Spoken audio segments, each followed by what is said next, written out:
Aux premières heures du matin, les travailleurs de nuit dans une usine relativement basique déchargent des feuilles d'acier coton de l'arrière d'un camion de livraison, avant d'inspecter minutieusement le matériau. L'acier est ensuite soigneusement déroulé, coupé et placé dans des machines d'emboutissage, pour créer des motifs ondulés qui s'emboîteront avec d'autres renforts de sections de boîtes. Il est ensuite soudé ensemble, sablé, peint et scellé contre les intempéries, avant d'être envoyé pour les inspections finales et la livraison. Le travail est important, mais les travailleurs doivent être incroyablement précis, car le produit final, un conteneur standard ISO de 20 pieds, 6 mètres, ne fonctionne que s'il s'emboîte parfaitement, avec des milliers d'autres conteneurs sortant de cette usine chaque année, et les millions de conteneurs similaires déjà en circulation dans le monde.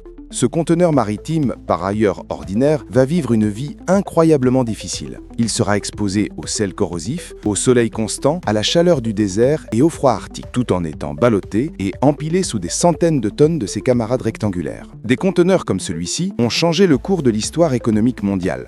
Avant eux, expédier des marchandises à travers le monde était un exercice lent, peu pratique, coûteux et risqué. Jusqu'aux années 1960, si vous vouliez déplacer des marchandises à travers le monde, vous deviez payer des gens pour charger vos marchandises à la main et les décharger à la main. Les marchandises disparaissaient souvent ou étaient tout simplement volées par les personnes qui les manipulaient. Au moment où vous aviez surmonté tous ces problèmes, il était presque toujours plus facile et moins cher de simplement payer le même nombre d'hommes pour fabriquer les choses localement. Mais en standardisant des conteneurs qui pouvaient s'emboîter comme des Legos, ils pouvaient être chargés sur des navires et manipulés par des machines qui ne faisaient rien d'autre que de traiter exactement ces conteneurs, peu importe la durée du voyage. Les seules personnes qui touchent réellement la cargaison sont les personnes qui l'emballent à une extrémité et les personnes qui la reçoivent à l'autre extrémité. Pour le meilleur ou pour le pire, le commerce mondial a explosé grâce à des boîtes métalliques comme celle-ci. Elle seule transportera des milliards de dollars de marchandises et parcourra plus que la distance entre la Terre et la Lune 20 fois, le tout au cours de sa carrière étonnamment longue. Le voyage d'1 million de miles commence ici, à Singapour. La cité-État est peut-être mieux connue pour sa haute finance, ses boutiques de luxe et son immobilier ultra cher. Mais à environ 10 minutes en voiture du faste et du glamour du développement de Marina Bay, il y a un parc industriel étonnamment grand, rempli de bout en bout de petites usines et entrepôts discrets. Depuis ce quartier de la micronation, le continent malaisien est à moins d'1 mile. Pendant les heures calmes, il serait plus rapide de traverser la frontière que de retourner au centre de la ville. Mais malgré l'immobilier cher de Singapour, la main-d'œuvre chère et les réglementations strictes, des entreprises d'usines comme des entreprises de câbles, de tubes d'acier, de lubrifiants et de pompes à azote ont choisi de s'entasser ici, même lorsqu'il y a une alternative moins chère et moins restrictive littéralement en vue de l'autre côté d'un petit chenal. La raison pour laquelle ils font cela est une simple économie pratique. Toute la zone est directement rattachée au deuxième port maritime le plus fréquenté du monde. Les faibles taxes de Singapour, son énorme raffinerie de pétrole et son emplacement pratique à l'intersection des voies maritimes les plus fréquentées du monde signifient qu'elle gagne des milliards de dollars chaque année en étant à dépanneur de la taille d'une ville pour la flotte marchande mondiale. Les navires s'arrêtent ici de toute façon.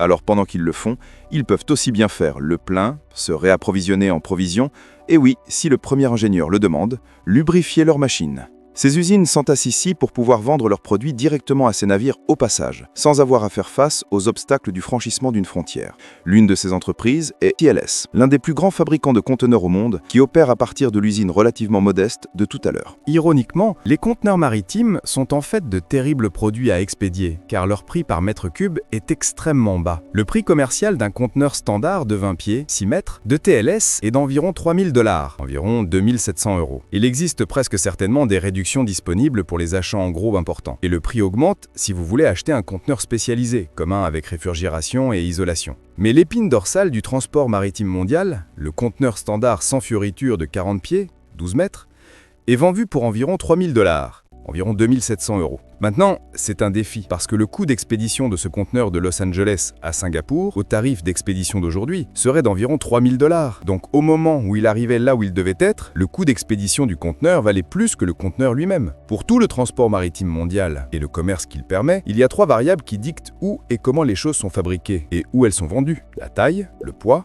et le prix.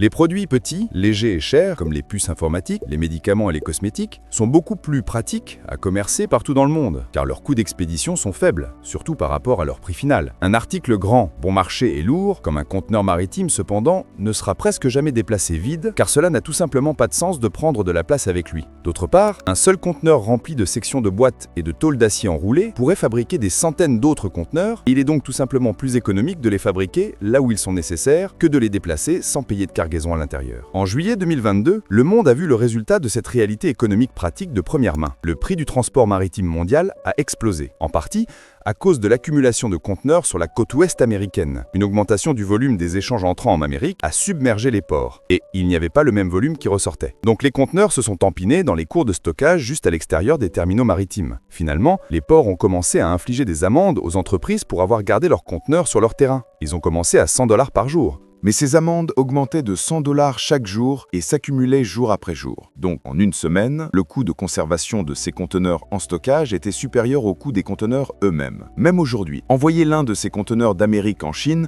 coûte environ un tiers du prix de l'envoyer dans l'autre sens. Cela est encore compliqué par les différents types de conteneurs, qui doivent être au bon endroit, au bon moment, pour la bonne cargaison. C'est un casse-tête logistique incroyablement compliqué, qui vaut des milliards de dollars pour les entreprises qui peuvent bien faire les choses. Le tout nouveau conteneur à Singapour a été acheté à l'avance par une société appelée Triton, l'une des plus grandes entreprises de transport maritime au monde. Cependant, curieusement, il n'exploite pas un seul navire. Les sociétés de location de conteneurs achètent ces conteneurs en vrac, puis les louent aux navires selon les besoins. Triton n'est qu'un des nombreux acteurs de ce jeu, mais vous avez presque certainement vu leurs conteneurs bruns ennuyeux et quelconques si vous avez été n'importe où près de tout type d'industrie. La plupart des petits exploitants de navires veulent simplement se concentrer sur le fait de faire naviguer leurs navires dans les océans du monde, aussi efficacement que possible. Donc, gérer le jeu délicat d'avoir les bons conteneurs dans les bons ports, au bon moment, ne vaut tout simplement pas le temps ou l'investissement initial. Les conteneurs maritimes peuvent être relativement bon marché individuellement, mais même les porte-conteneurs moyens peuvent maintenant transporter 4000 conteneurs, avec de nouveaux méga-navires comme le MSC Arena, capables de contenir bien plus de 20 000. Pour toutes les compagnies maritimes, sauf les plus grandes du monde, il est tout simplement plus efficace de louer des conteneurs auprès d'entreprises spécialisées dans les investissements en conteneurs et qui ont des cours de stockage répartis dans le monde entier. De cette façon, si un itinéraire particulier nécessite beaucoup de conteneurs réfrigérateurs isolés et que l'itinéraire de retour nécessite plus de conteneurs de stockage de liquide,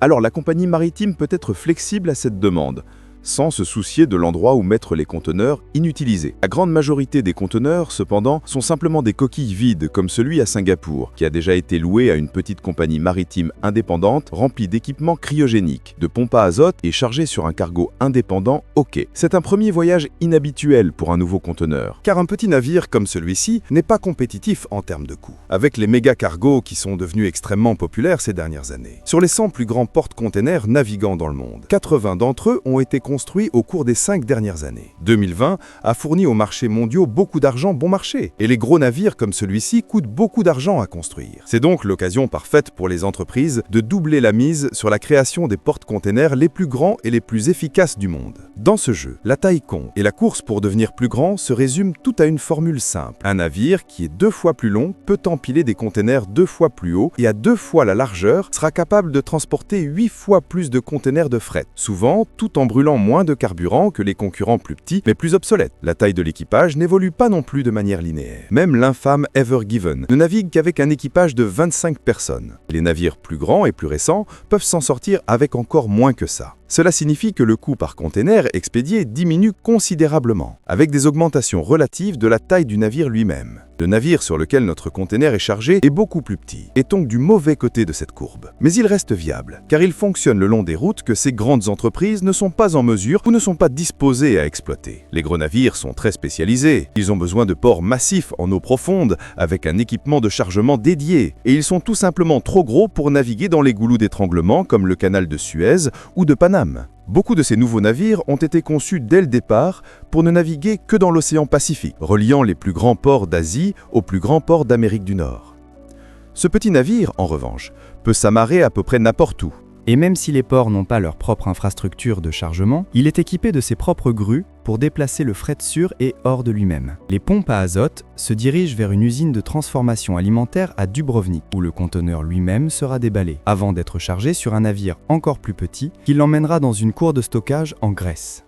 La société de conteneurs suivra soigneusement le nouveau conteneur au fur et à mesure qu'il se déplace dans le monde, mettant à jour sa base de données au fur et à mesure. S'ils ont trop de conteneurs dans un port particulier, leur équipe d'exploitation peut être alertée pour baisser les prix de location pour les locations sortantes, ce qui devrait les rendre plus populaires que leurs concurrents, et aider à sortir leurs actifs pour générer un retour. De même, s'ils ont une pénurie de conteneurs, ils peuvent augmenter les prix de location ou, dans des circonstances désespérées, appeler l'un de leurs fournisseurs et commander un autre conteneur à fabriquer et à mettre dans la base de données. Pour ces entreprises, il vaut mieux acheter un nouveau conteneur pour le rendre disponible à leurs clients que de les déranger en disant que rien n'est disponible à louer. Les conteneurs sont bon marché. Ce qu'ils vendent vraiment, c'est la commodité. De toute façon, tant qu'ils passent la plupart de leur temps remplis de cargaisons payantes, les conteneurs maritimes comme celui-ci devraient se rembourser très rapidement. Le seul vrai défi est de s'assurer qu'ils passent réellement la plupart de leur temps en mer, et non à rester dormant dans une cour de stockage d'une entreprise. Pour ajouter une dernière complication, ces conteneurs doivent être régulièrement inspectés pour assurer leur navigabilité. Un conteneur standard ne fonctionne que s'il reste standardisé. Ces conteneurs doivent non seulement résister aux conditions difficiles auxquelles ils sont exposés et garder leur contenu en sécurité, ils doivent également former un bloc de construction fiable dans les tours de Jenga du transport maritime moderne. Un conteneur affaibli peut compromettre la sécurité d'un navire entier, les milliards de dollars de cargaison qu'il transporte et l'équipage à bord. Donc les conteneurs sont inspectés régulièrement et minutieusement. Avec des soins préventifs, la plupart des conteneurs durent environ 10 à 12 ans avant de ne plus être navigables. Mais cela ne signifie pas qu'ils peuvent prendre leur retraite tout de suite.